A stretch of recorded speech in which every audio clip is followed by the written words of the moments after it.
say they were telling the mother not to open the door because the fear was that why would ICE she was want to going leave her child with them then if they're such monsters? She did not want to happen is that this is a pregnant woman and she had a 7-year-old who was Why did the I'm not father done. run away and leave this little boy in the cold? He did not run away. According to CNN's reporting, he actually said that the son should come with him. And what they were trying to do is they were trying to use He literally ICE. ran away. He did not. I thought this was totally He was. In today's video, Xochitl Hinojosa shuts down Lydia Moynihan on NewsNight with Abby Phillip as a heated CNN debate erupts over justice, morality, and the limits of legal power. Xochitl Hinojosa presses Lydia Moynihan on rights, consequences, and whether outcomes can justify crossing ethical lines, turning the clash into a bigger fight about what justice really means. So let's dive in and watch how Xochitl Hinojosa shuts down Lydia Moynihan on Newsnight with Abby Phillip. But going back to the Renee Good piece of it, the lack of investigation into this is both unpopular and contrary to what the administration said that they would do in the first place. It's also the Justice Department typically opens an investigation anytime there is a police shooting, and especially when there is use of excessive force, and especially when it involves a federal agent. This is standard protocol. The FBI agent who resigned was doing their job. This is what she would normally do in a typical situation. In my time at the Justice Department, I will say this never happened, to where you had Washington, D.C. and political leadership then tell someone they had to reclassify something or not investigate something for political purposes. And so it's also very rare for an FBI agent to resign. Yes, you typically have prosecutors resign. This is a supervisor. And I want to remind you, Abby, that this woman is also has a team who should be investigating the fraud in Minneapolis. So you are removing key people from the FBI in Minneapolis who the president will need in order to investigate his priority, which is fraud there. But it just signals that this decision to reclassify the investigation is political. But you're saying that there's not an investigation. There is an investigation that's going on. No, there's no civil rights investigation. Who's investigating? Can you tell me who's investigating? My sources I talked to said the FBI has investigated the entire incident. That's not what happens. The FBI does a civil rights investigation. There is no other investigation. I don't know. Look, I know you've worked over there. I have not. My sources say there is an investigation. It's just not a civil rights investigation, and that's the issue. The Civil Rights Division is where these officer-involved investigations usually happen. If it's not going to happen there, then you might think that maybe a criminal investigation would happen, but we also know that's not happening as well. So what are they investigating? Where is it? Look, I'm telling you what my sources tell me, that they are still investigating. There's just not a civil rights investigation. Well, they are. I will tell you, you are right that they are investigating it. They reclassified it. They reclassified it as an investigation into potentially into the protester herself and her wife going after the officer. That is what the investigation is. The killing of Renee Good is not being investigated. That part is correct because the DOJ and the FBI are in agreement that they're not in agreement. They are in agreement. That's another thing. I mean, okay, so I guess we've circled back around you acknowledging what she's saying, which is that they are not investigating the shooting of a U.S. citizen in an officer-involved shooting. Why would that be, Lydia? What makes Xochitl Hinojosa's side feel persuasive in a debate like this is that real-world ethics and law don't operate in a vacuum where numbers alone decide everything. Legal systems around the world are built on the idea that individual rights act as guardrails, even when outcomes seem tempting. After World War II, international human rights frameworks were created precisely because greater good logic had been used to justify horrific abuses. That legacy shaped modern constitutional thinking. Certain lines aren't supposed to move just because a situation feels urgent. There's also research in behavioral psychology showing people judge harm differently, depending on whether it's direct or indirect. Studies on moral cognition find that personal force, physically causing harm, triggers stronger moral resistance than impersonal decision-making, even if the math is the same. That's not irrational. It reflects how social trust works. Societies depend on rules against intentionally targeting individuals. Once authorities or individuals start deciding who is expendable, even for seemingly logical reasons, confidence in fairness erodes fast, and people begin to fear the system itself. From a legal standpoint, this shows up in doctrines like due process and equal protection. Courts often reject arguments based purely on efficiency if they violate core rights, because law is about legitimacy as much as outcomes. Policies that ignore that balance tend to collapse under judicial review or public backlash. So the deeper issue isn't just a moral puzzle. It's about whether justice systems prioritize stable principles that protect everyone, especially minorities, over flexible calculations that can shift with politics or pressure. Look, I think this is a very new, nascent, developing story. We know that she resigned. There's some anonymous sources who were chiming in on that. As you noted, yeah, she was also on the Minnesota fraud case, which of course has a lot of eyeballs. So I'm curious to see in the coming days why she says she ultimately resigned. But I would say, I think DHS has always pushed for sunlight as the best disinfectant. And I think in almost every case, when we get more information, they actually turn out looking a lot better. Like this story with Lydia Moynihan that went halfway around the world. Everyone was posting this viral photo of a young 5-year-old boy looking very sad. And of course, everyone is blaming it on ICE. And it turns out that actually his parents abandoned him and the ICE officers were there taking care of him. And so I think DHS, as they lean into that, they come off looking better. And the facts are on their side. Abby, you know, I mean, that part, there are a couple things. One, it's very much in dispute, their account of what happened with that 5-year-old. And let me just tell you, his father abandoned him and his mother. Let me just, our latest reporting on this. Liam's mother, who's pregnant, also has a teenage son who was terrified of the agents outside at the door. That's according to their pastor, who has been helping the mother since this husband and son were taken away. The pastor says ICE agents were trying to use the baby to get her to come out of the house. Neighbors advised her not to do it, fearing that she would be detained. ICE has disputed that. And I think that in this particular situation, given everything that we know about ICE and their credibility, DHS and their statements and their credibility or lack thereof, I think you have to take into consideration both accounts.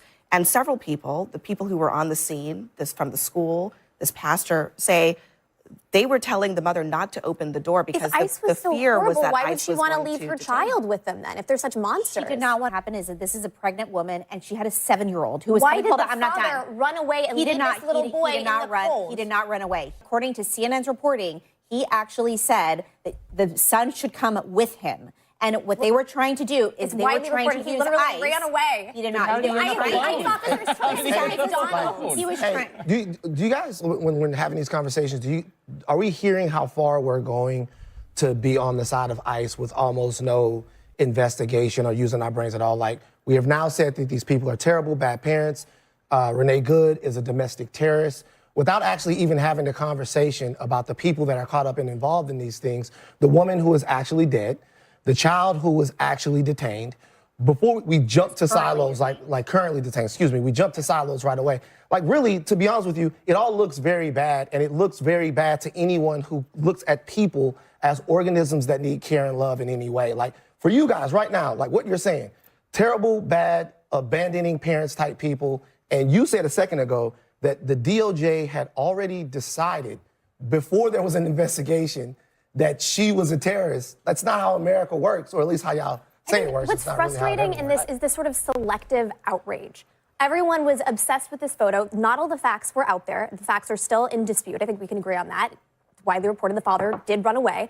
But why are we only focused on that when for 4 years, there were almost 500,000 children who came across the border completely abandoned. They were trafficked. Kamala Harris is posting about this little 5-year-old boy, but for 4 years, she was completely quiet as the Biden administration saw hundreds of thousands of children trafficked here without their parents. Why are we only outraged about this one story? What makes the Xochitl Hinojosa and Van Lathan side resonate in debates like this is that modern legal systems are built on the idea that people aren't just numbers in an equation. After the atrocities of the 20th century, international law shifted hard toward protecting individual rights, precisely because greater good reasoning had been abused. The Universal Declaration of Human Rights and later treaties emphasized dignity and protection from arbitrary harm. That influence shows up in US constitutional law too, where individual protections often override arguments based purely on efficiency or outcomes. There's also solid psychological research behind why people recoil at directly harming someone even if it might save others. Studies in moral psychology show that personal force, physically causing someone's death, triggers a different moral response than indirect harm. That reaction isn't just emotion, it reflects how social trust forms. Societies function because people believe they won't be deliberately sacrificed for someone else's benefit. Once authorities normalize that logic, even in extreme hypotheticals, it chips away at the sense that rules apply equally and that anyone's rights are secure. From a legal perspective, this connects to doctrines like due process and equal protection, which limit how far the state can go even in emergencies. Courts routinely reject ends justify the means arguments when core rights are at stake, because legitimacy matters as much as results. Systems that lean too heavily on outcome-based reasoning tend to face backlash, legal challenges, and loss of public confidence. So this debate isn't abstract philosophy. It mirrors the real tension between protecting society and preserving the principles that make justice systems stable and credible. I think imagery of children is definitely something that always impacts people. It's something that affected Obama when it came to family separation, and it did affect Biden when it came to viewing children at the border. But this administration is unique because I think a part of the reason Trump became president was based off of immigration, and now it's one of the issues he's the most underwater with. And there's a public trust issue, yes, when it comes to the situation with the 5-year-old, because there are conflicting reports. And at this point, whatever ICE says, it's the least likely to be believed, because we just had this situation with the grandfather where it was declared he was a rapist, then it was declared that he actually lived with the said rapist, and then it was declared that the rapist they were looking for in the first place had been in the Department of Corrections the entire time. So people wouldn't believe the account that's coming from DHS on this. And public trust is further eroded now that this FBI agent has resigned. I think that overall, the administration has an imaging problem on people trusting what ICE says. I mean, I think, look, the numbers don't lie. People clearly aren't happy with what the perception is, and perception is reality. But the numbers don't lie. There have been almost 2.6 million people who have either self-deported or deported. 70% of those are criminal illegal aliens. I mean, you look at some of the people they're deporting, rapists, murderers. I think that's a pretty good thing. And it's tough for the Trump administration because there's one photo that goes viral on TikTok, and there's millions more who they deported who I think we can all agree we want out of the country. Let me just say, the administration has a major problem, and in this instance with the 5-year-old little boy who has been detained, I will say they claim that that father is a criminal. That father is not a criminal. That father came here legally claiming asylum. And there is no reason why dispute, of course. Hold on. Why did he run? Because every Latino is terrified of ICE. To leave your 5-year-old child there? No. You know what? If you were an immigrant in this country, here legally or not, or even if you were Latino right now, you are terrified of ICE. If ICE were to come to my neighborhood right now, I would be terrified right now. And that is just the reality. So that is exactly what is happening. You're saying, you're at least acknowledging that he ran, number one. I don't know if he ran. You're acknowledging now that he ran, he should not and he left his 5-year-old child there. He should not be in detention right now. Why did he run if he didn't do anything wrong? Why? So what did he do? What did he do wrong? It's a basic question. What did he do wrong? What was the crime he committed? Here illegally. No, he is not. Why is he? The DHS disputes. I know his attorney says that. No, the Department of Homeland Security says something completely different. And other news outlets have seen the records, have seen his immigration record, where it shows that he was seeking asylum. So are you saying those news outlets are wrong?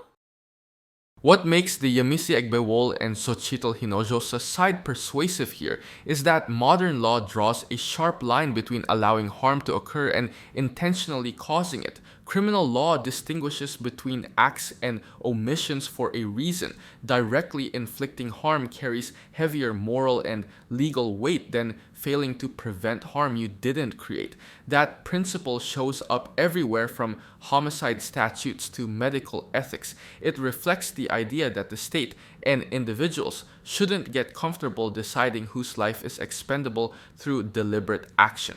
There's also historical evidence of how dangerous sacrifice one for many thinking can become once normalized. Bioethics after World War II evolved specifically to prevent utilitarian logic from overriding individual autonomy.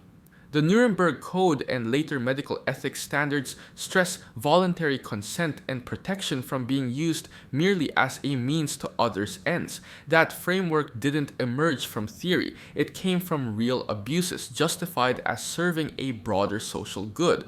Those lessons shape how democracies now think about dignity and bodily integrity.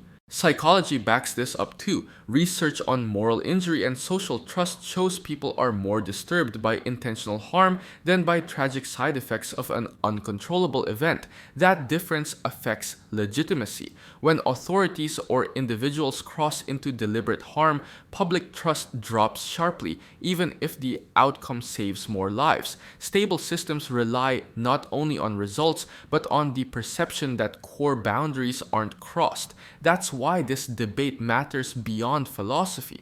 It mirrors how justice systems balance human dignity against outcome-based reasoning. Pause. Are you getting tired of getting half the story from biased news sources? One outlet says one thing and another says the complete opposite.